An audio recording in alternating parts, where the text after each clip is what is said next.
आता ही एकच राहिली का काय नेमकी ही दिलेली ऑनलाईन मध्ये दिलेली. ऑनलाईन मध्ये दिली का? ज्या शेतकरी बांधवाला बाजारात येणं नाही होत त्यांना ऑनलाईन सुविधा सुद्धा आपल्याकडे उपलब्ध आहे.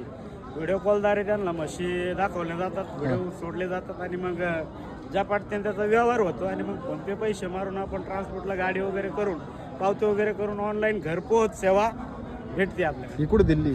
ही पैठणमध्ये दिलेली. पैठणला दिल्ली. बघू शकता म्हैस एकदम मोठ्या मापाची. आहे ना, हा निम्मे पैसे आलेत निम्मे पैसे राहिलेत म्हणून पैसे येऊ राहिलेत आणि गाडी ते तिकडूनच पाठवून देऊ राहिलेत. गाडीची गाडी संग पैसे आणि गाडी येऊ राहिली म्हणजे एक भरून द्यायची आपल्याला. आधी बाजारातच येणार आहे का? हा बाजारात येणार आहे आता एक अर्धा पाऊण तास लागेल ना अजून. कसं झालं याचं व्यवहार? ही दिलेली आपण 1,30,000 रुपये दिली. 1,30,000 काय काय बोली आता याच्यात? त्याला 3,000 खर्च भाडं, अंगाची साडाची दुधाची बिल. आपल्याकडे ते भाडं नाही भाडं त्यांचं 3,000 खर्च म्हणजे 1,30,000 दिला त्यांना करा. 1,33,000 पोहोच. राशी ऑनलाईन खरेदी करून दिली. 8 दिवस टाइम आहे तिला अजून. आणि किती वेळाची असं ना ती तिसऱ्यांदा आहे. सगळं सांगू नये का? सगळं बोलून चालू. चालतंय. कॉन्टॅक्ट नंबर सांगा मग. माझा नंबर 78 23 850 332. चालतं. म्हैस बघा मित्रांनो, ती म्हैस ऑनलाईन पद्धतीने दिलेली.